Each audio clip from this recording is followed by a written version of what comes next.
laing property dinhi sa Barangay Saragusa, no. Kaning nasa akong likod ug kaning atong gibarugan.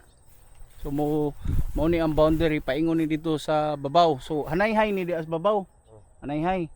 Nya patag dito sa babaw. Okay, so mao ni 1 hektar.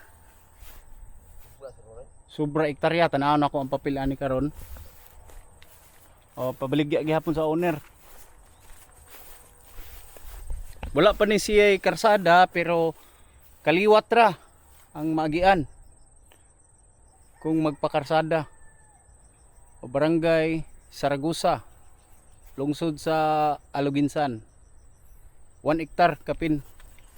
O mao ni ang patag nga area, no? Ya diri sa atong likod kanang diha mo siya mo slope.